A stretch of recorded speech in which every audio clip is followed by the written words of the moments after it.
Hi everybody, Debbie Moore here, and with me today is Steve Luking, who is running for North Carolina Senate District 26. And we want to have a conversation and let you get to know Steve the way some of us know Steve. So welcome. Thank you. Good to be here. I am excited to introduce you. I know your medical patients and all of that through the years know you, but they really don't know the Steve, where the Steve came from. So let's talk about that. I know at one point you told me you grew up and were the first to go to college, but let's start back further. Where did you grow up? Sure. Well, my parents first met when my dad was in the Army up in Georgia, or down in Georgia rather. He met her in Augusta, Georgia, and they were married and headed back home to Ohio, where he was born and raised. My father was a multi-generation corn farmer, and he farmed till age 25 till he joined the Army, where he met Mom. They moved back up to Ohio. So I spent my life growing up in a household where every summer we traveled down to Georgia, and I had, frankly, more fun fishing on my grandpa's farm than I did hanging out at my house up in Ohio. So I had a foot in both worlds, so to speak, the North and the South. I was the first one to go to college. Early on, I was interested in science and had a pretty good capability along those lines. And I think being raised up in our particular Methodist church, where we had a real mission and a real desire to help folks and make a difference in the community, I was able to combine both of those interests and drives in terms of getting on into college and heading on into medicine. Your background is public education though, correct? Absolutely. Public schools? Yeah, we went to public schools growing up.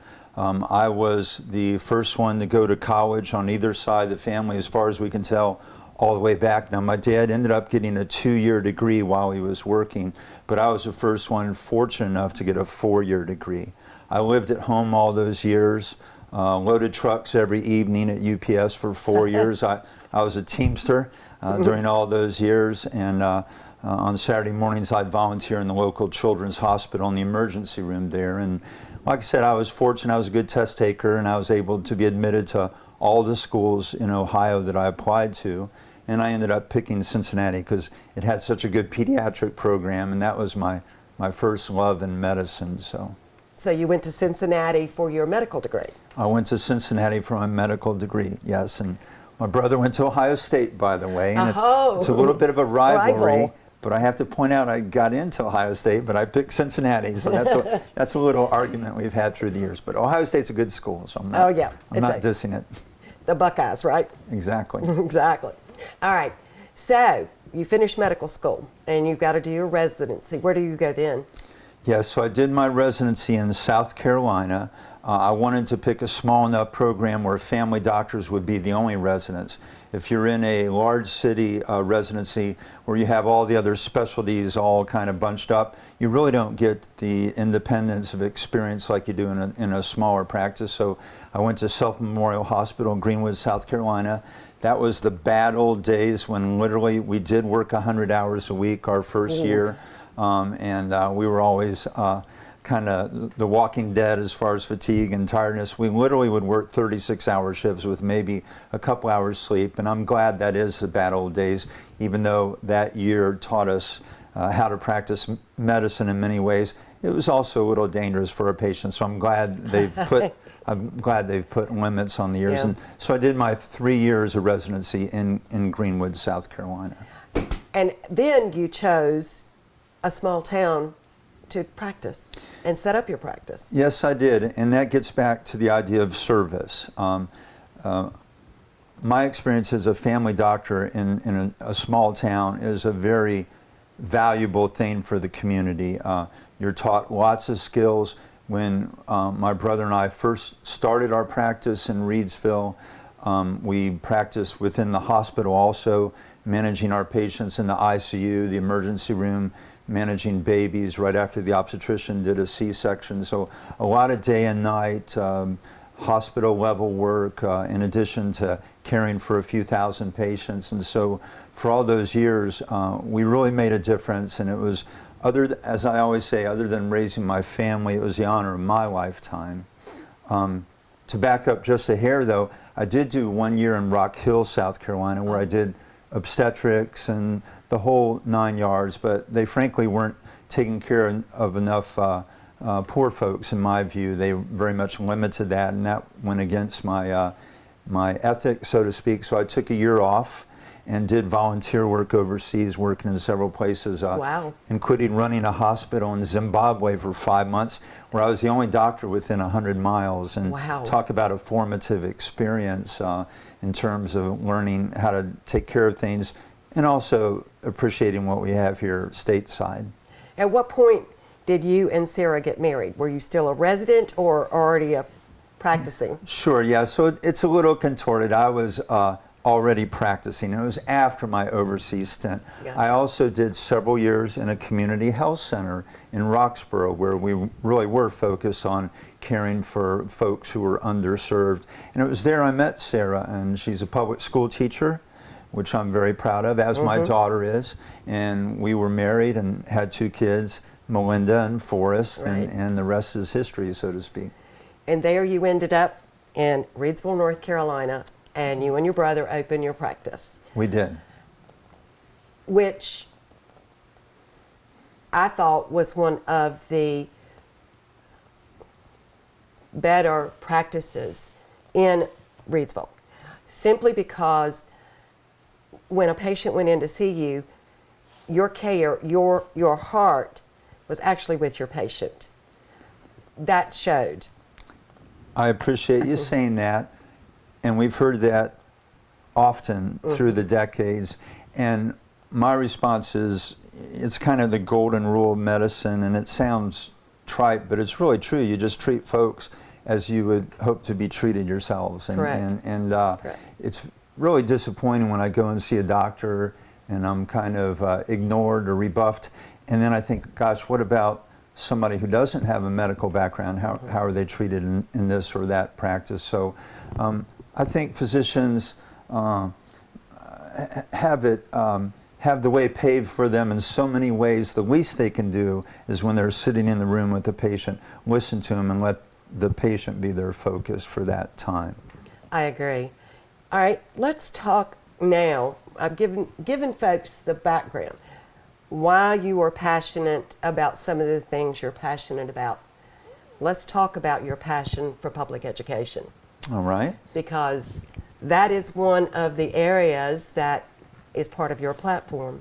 Well, and it certainly is. Well, for one thing, I am a product, as we noted, of Right. public education. And without public education, I don't think I would be where I am today, and I don't think I would have provided for my community the way I was able to provide. Our family had no resources to spend money on private education. I borrowed all my money for undergrad and med school, that money that I didn't earn loading trucks. And to have tried to do that in a private setting, I think would have been insurmountable. I would have ended up doing something else. As a practicing physician, an excellent education for my patients and for the community at large I found to be incredibly important. There's something that now in the last decade or so has been called social determinants of health. But a practicing family doctor learns that phrase very early on, and that is what things are required for a patient, a family, a community to remain or become healthy. And there's certain things, and it makes sense. A good paying job, a safe environment to live in, a healthy environment to live in, access to insurance.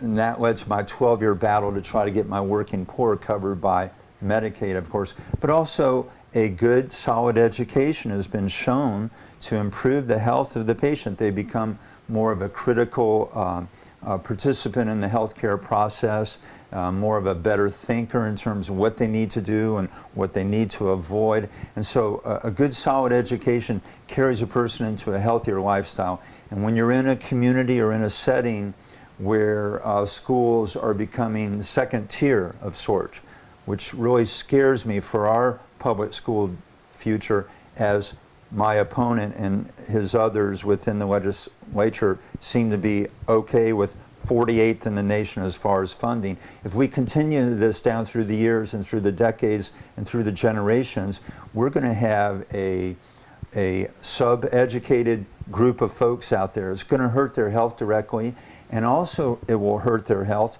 because they won't be able to get excellent jobs. As we watch our skilled workforce deteriorate, they're going to be left with more entry-level positions, lower pay, less ability to support their family, less ability to support good health. So it all comes around in a cycle.